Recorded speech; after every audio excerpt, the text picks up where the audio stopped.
Hello, it has me again. For once, I have a video that has not just Creepypasta old stuff I made, but instead I got bored and found some fanfiction to share lol. I got back into Creepypastas again thanks to lost media searches, and Five Nights at Freddy's became popular again with a new movie and upcoming Into the Pit game, so that's cool.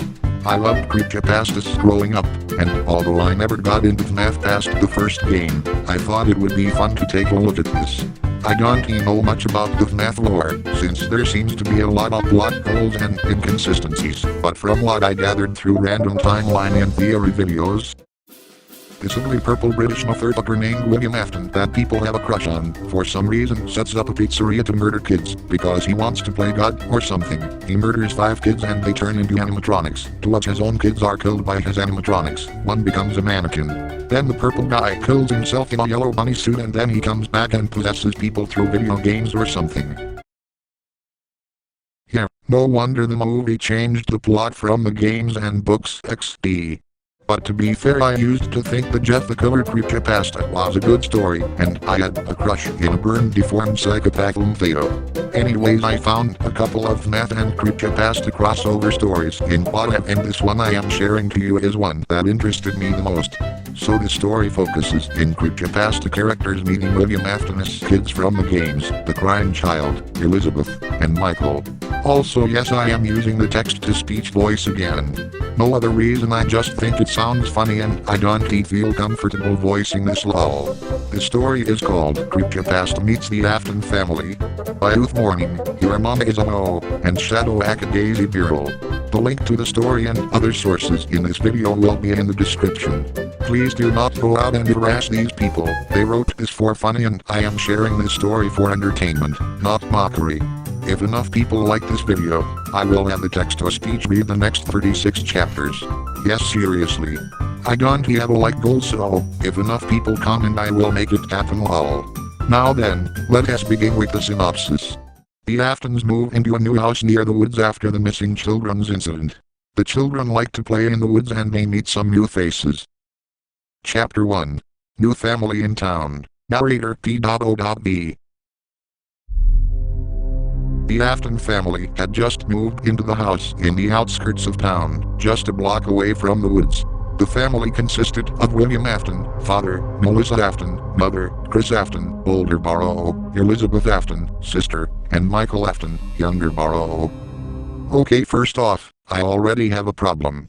I know I said that I don't know much about the FNAF lore, but one thing I've seen often is that Michael is the older brother and Chris, a headcanon name for the crying child, is the younger brother. Oh well, let us just hope this doesn't get too confusing lol. Anyways, the family had hoped for a new start after the missing children's incident at Michael and Elizabeth's favorite restaurant. Michael has been having nightmares about the animatronics recently, but has only told Elizabeth. William and Melissa were moving boxes inside when William spoke up. Why don't you all go play outside for a while? Get familiar with your surroundings by the new house. Just make sure not to get lost and be home by dinner. Also, Chris, make sure you have your phone with you just in case. Melissa stated. Chris nodded, grabbing his phone and his signature purple jacket. Michelle grabbed his Fredbear plush, as he slipped on his shoes, as he had taken them off, since he had been inside unpacking for so long. Elizabeth fixed her skirt and grabbed her baby plush. Her father still owned the rental service. They walked outside, as Chris closed the door behind them. So, where do you guys wanna explore first? He asked. Maybe the woods? They would be a great place to play hide and seek. Or build a tree house. Elizabeth suggested. She watched Chris' expression changed to an excited one, as Michelle's changed to a worried one. Elizabeth, I don't think that's a good idea. I've heard about some scary stories from Tina. Fredbear doesn't think it's a good idea either. Michelle stated. Oh come on. Don't be such a scaredy cat, Michael. I'm sure it's just fine. Why do you still even listen to that old thing anyways? Chris questioned. He's my friend. Michael mumbled.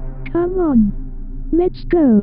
Elizabeth yelled, already skipping towards the woods. Elizabeth. Wait.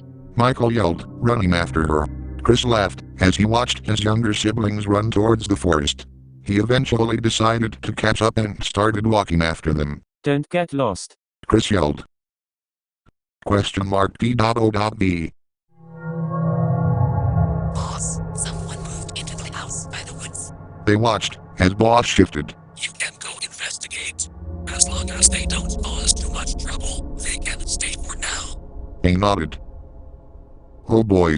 Before we continue, I want to take a guess at the character or characters here. It might be Jeff, Slenderman, or a proxy. Smiley is a dog so he can't speak XD. A part of me wants to say Ben, but since he has a video game character that won't work well. Also yes I know that these characters are from a video game, but considering this is somewhat based in the real world, anything Zelda would still be a game in that universe. Okay, let me stop ranting and finish the chapter XD. Narrator D.O.B. Elizabeth, Michael, and Chris reached the forest. Let's play hide and seek. Elizabeth suggests. I'll count to 20 as you guys go and hide. She explained. Okay. Chris said. Chris and Michael went to go and hide, as Elizabeth closed her eyes and counted to 20. Ready or not, here I come. Elizabeth shouted. She immediately looked behind her and saw a figure. Assuming it was one of her brothers, she followed the figure. It seemed to disappear as she rounded a corner. I guess I'll have to look elsewhere for my brothers. This forest is pretty big. She mumbled as she walked away, baby plush in hand. Wow. A new story. Another update. I found one of these on Wattpad, so I thought I would make up my own. I wanted to read more of these, but there weren't many of them. Thanks to anyone who actually reads this story. Smiley face, author. To end off this reading, I want to give my thoughts and feelings about this chapter. First off, this is a decent start to the story, introducing the Afton family and setting up the dilemma, moving away from the missing children incident and unknowingly living next to haunted woods, potentially Slenderman woods lol. I am not sure what time period this story takes place in, based on the mom mentioning the older brother carrying a phone. I know most of FNAF takes place in the 80s, and this little detail made me think the story either takes place in the 2000s or 2010s. There is debate whether William S. kids were killed by the animatronics before or after the missing children did, but it seems that the kids will instead be killed by these guys instead of Dado. To be honest, I don't know which death sentence is worse lol. I am also not sure if William is still the serial killer in the story like he is in the original FNAF story, or if it has someone else, but I'll have to wait and see. Since his kids are the main characters and not him, I doubt the missing children plotline will be brought up often, if at all. Main critiques I have are some of the grammar and spelling, the aforementioned switching of the brothers' names, and some irrelevant filler in small moments. Otherwise I like this first chapter. Hopefully the rest of you enjoy this chapter as well. I am curious to see who Elizabeth encounters. My prediction for the next chapter is that Elizabeth is going to encounter Slenderman, a hornet, or a proxy. Most likely Slendy lol. I am 50/50 on whether William is still the child murderer in the story or not, but whichever one could have some interesting conflict between the creepypastas. If he is still a killer, he could fit in really well, especially since in later games and books he has a liberal zombie with supernatural powers and IQ points XP. I also don't want to overwhelm myself with other stories, since this is just a little thing I want to do for fun outside of work lol. Regardless, thank you for listening to the story. Give the original writers some love and appreciation, and I'll see everyone next time. Bye.